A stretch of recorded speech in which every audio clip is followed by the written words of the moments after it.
இன்றும் கூட தொடர்ந்து ராமமோகன் ராவ் அவர்களுடைய வீட்டில் தொடர்ந்து ரெய்டுகள் நடந்து வருவதாக, சோதனைகள் நடந்து வருவதாக செய்திகள் வந்து கொண்டிருக்கின்றன. இது பற்றிய கூடுதல் தகவல்களை நமக்கு தருவதற்காக நம்முடைய செய்தியாளர் ராமச்சந்திரன் நேரடியாக அவருடைய இல்லத்திலிருந்து நம்மிடையே இணைகிறார். வணக்கம் ராமச்சந்திரன்.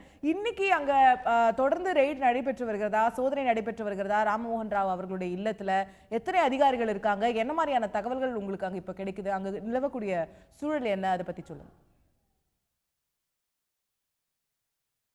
சென்னை அண்ணா நகரில் உள்ள தலைமைச் செயலாளர் இல்லத்தில் நடைபெற்ற வருமான வரித்துறையின் சோதனையானது நிறைவு பெற்றுள்ளது.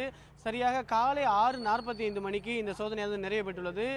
3 வாகனங்களில் வருமான வரித்துறையினர் தலா 4 பேர் வீதம் 12 பேர் தற்பொழுது சென்னை அண்ணா நகரில் இருக்கக்கூடிய அவரது இல்லத்திலிருந்து புறப்பட்டு சென்றுள்ளனர். குறிப்பாக தமிழகம், கர்நாடகா, ஆந்திரா உள்ளிட்ட மாநிலங்களில் 14க்கும் மேற்பட்ட இடங்களில் தென்மண்டல வருமான வரித்துறையின் சார்பாக தமிழக தலைமைச் செயலராக இருக்கக்கூடிய ராமமோகன் ராவ் மற்றும் அவரது மகன், மனைவி, மருமகளின் தந்தை உள்ளிட்ட பல்வேறு இடங்களில் இந்த சோதனையானது நடத்தப்பட்டது. நாம் நிற்கக்கூடிய பகுதியானது சென்னை அண்ணா நகர். இது அவர் வசிக்கக்கூடிய இல்லமாகும். இந்த இல்லத்தில் நேற்று காலை 5:15 மணிக்கு வருமான வரித்துறையினர் சோதனையை மேற்கொண்டனர். கிட்டத்தட்ட 26 மணி நேரத்திற்கு மேலாகவே இந்த சோதனை நடத்தப்பட்டதாக சொல்லப்படுகிறது. சரியாக 6:45 மணிக்கு நிறைவு பெற்றுள்ளது. கையில் ஏராளமான ஆவணங்களுடன் செல்லக்கூடிய அந்த காட்சிகள் நம்மால் நேரடியாக பார்க்க முடிகிறது. 3 இன்னோவா வாகனங்களில் அவர்கள் சென்றனர். முதலில் சென்றக்கூடிய இன்னோவா வாகனம் சரியாக 6:45 மணிக்கு புறப்பட்டது. அதில் 2 பெண் அதிகாரிகள் உட்பட 4 பேர் உள்ளே அமர்ந்திருந்தார்கள். அடுத்த ஒரு 10 நிமிடங்களுக்கு கழித்து மீண்டும் 2 இன்னோவாங்களில் தலா 4 பேர் வீதம் 8 பேர் அந்த வாகனங்களில் செல்லக்கூடிய காட்சிகள் நம்மால் நேரடியாக பார்க்க முடிந்தது. அவர்கள் கையில் ஒரு தனியார் ஜவுளி நிறுவனத்தின் கைப்பை ஒன்றும் இருந்தது. அதில் ஏராளமான ஆவணங்கள் இருப்பதை நம்மால் நேரடியாக பார்க்க முடிந்தது. நேற்று மாலை வரை நாம் நிற்கக்கூடிய சென்னை அண்ணா நகரில் இருக்கக்கூடிய தலைமைச் செயலாளர் இல்லத்தில் 30 லட்சம் ரூபாய் பணமும் 5 கிலோ தங்கமும் கணக்கில் வராத இவை பறிமுதல் செய்யப்பட்டதாக வருமான வரித்துறை தரப்பிலிருந்து தெரிவிக்கப்பட்டது. இது குறித்து இன்னும் அதிகாரப்பூர்வமான தகவல் வெளியிடப்படவில்லை. மேலும் அதிகரிக்கலாம் என்றும் எதிர்பார்க்கப்படுகிறது.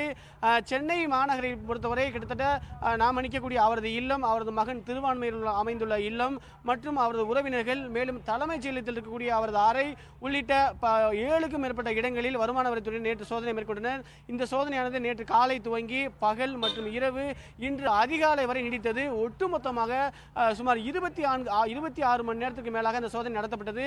இந்த சோதனையில் பல்வேறு வகையில் பல்வேறு கோணங்களில் விசாரணை நடத்தப்பட்டதாக நமக்கு சொல்லப்படுகிறது. குறிப்பாக நாம் நிற்கக்கூடிய பகுதியில் தான் ராம்மோகன் ராவ் தற்போது வசித்து வருகிறார். இங்கே அவரது மனைவி, அவரது உதவியாளர் மற்றும் அவரது வாகன ஓட்டுநர் என பல்வேறு தரப்பினருடன் தனித்தனியாக பல்வேறு கோணங்களில் விசாரணை நடத்தப்பட்டதாக சொல்லப்படுகிறது. மேலும் ராமமோகன் ராவ் தலைமைச் செயலர் ராமமோகன் ராவ் பயன்படுத்திய அனைத்து அந்த தொழில்நுட்ப சாதனைகளையும் பறிமுதல் செய்யப்பட்டதாக கூறப்படுகிறது.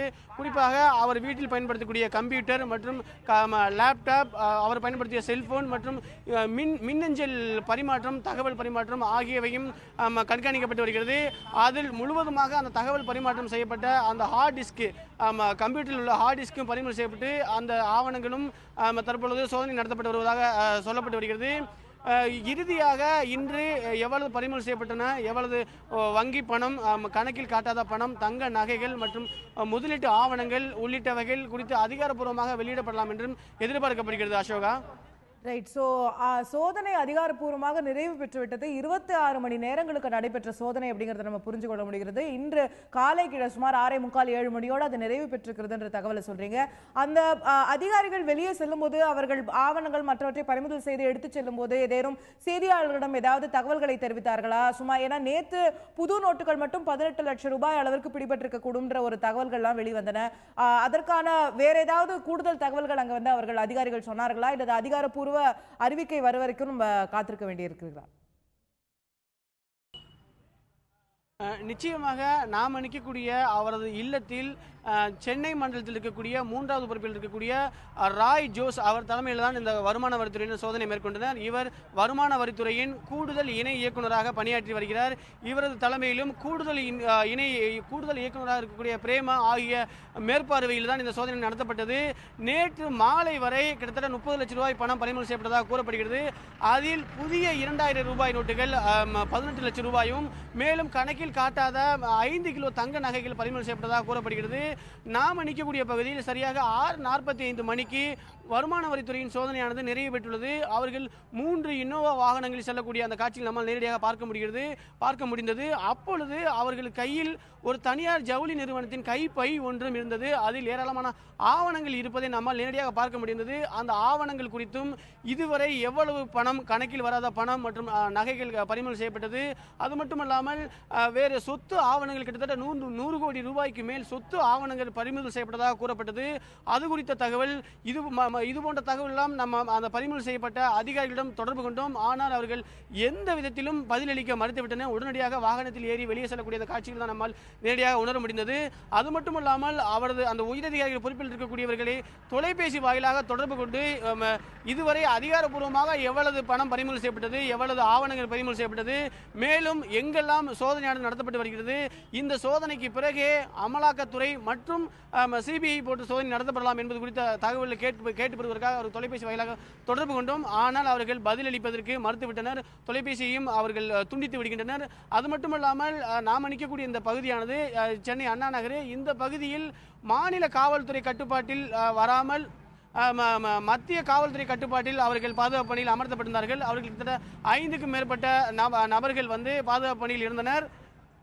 அவர்களும் தற்பொழுது இந்த அண்ணா நகர் இல்லத்திலிருந்து வெளியே செல்லக்கூடிய அந்த காட்சியில் நம்மால் நேரடியாக பார்க்க முடிந்தது. ஆகையால் தற்பொழுது இது குறித்து அதிகாரப்பூர்வமான அறிவிப்பை வருமான வரித்துறை சார்பில் அதிகாரப்பூர்வமாக வெளியிடப்படலாம் என்றும் எதிர்பார்க்கப்படுகிறது. அசோகா, அங்க இருக்கக்கூடிய அதிகாரிகள்லாம் போயிட்டாங்க. துணை ராணுவ, மத்திய காவல்படை சேர்ந்தவர்கள்லாம் கிளம்பிட்டாங்கன்னு சொல்லி இப்போ அங்க நிலவக்கூடிய சூழல் என்ன? திரு ராமமோகன் ராவோ அவருடைய உறவினர்களோ யாராவது வீட்டுல இருந்து வெளியே வந்தாங்களா? இல்ல அங்க பொதுமக்கள் இன்னும் குழுமி நின்று வேடிக்கை பார்க்கக்கூடிய காட்சிகளை பார்க்க முடிகிறதா? இல்ல ஒரு முழுமையான அமைதி அந்த பகுதிக்கு திரும்பி விட்டதா? நிச்சயமாக சரியாக 6:45 மணிக்கு வருமான வரித்துறை சோதனையானது சென்னை அண்ணா நகரில் நடைபெற்றுள்ளது. அதன் பிறகு தற்பொழுது இந்த பகுதி வழக்கமான பகுதியாகவே மாறியுள்ளது. நேற்று காலை 8 மணிக்கு பிறகு இந்த பகுதி, இந்த 6வது பிரதான சாலை முழுவதுமாக கிட்டத்தட்ட 100-150க்கும் மேற்பட்ட பொதுமக்களும் ஏராளமான மாநில மற்றும் தேசிய ஊடகங்களும் வருகின்றார்கள். இதனால் இந்த பகுதியை பரபரப்பாக பார்க்கப்பட்டது. இன்று காலையில் குறைவான ஆட்கள் மட்டுமே இந்த பகுதியில் பார்க்க முடிகிறது. அது மட்டுமல்லாமல் வருமான வரித்துறை சோதனை நிறைவேற்றதுக்கு அப்புறம் தற்பொழுதும் அவரது இல்லமானது பிரதான நுழைவாயில் பூட்டப்பட்டுள்ளது. மேலும் நாம் அணிக்கக்கூடிய இந்த இல்லத்தில் தான் தற்பொழுது தலைமைச் செயலர் ராம் மோகன் ராவ் மற்றும் அவரது மனைவி ஆகியோர்கள் உள்ளே இருக்கின்றனர். ஆகையால் அவர்களும் இதுவரை வெளியே செல்லவில்லை. மற்ற புதிய நபர்களும் யாரை உள்ளே செல்வதற்கு அனுமதிக்கவில்லை. தற்பொழுது இந்த பகுதி மத்திய துணை ராணுவ பிரிவினர் இங்கிருந்து புறப்பட்டு சென்று விட்டனர். ஆகையால் அமைதியாக மாறியுள்ளது. மற்ற பகுதியில் சோதனை நடைபெற்று வருவதா என்பது குறித்து அடுத்த சில நிமிடங்களில் அதிகாரப்பூர்வமாக தகவல் வெளியாகலாம் என்றும் எதிர்பார்க்கப்படுகிறது. அசோகா.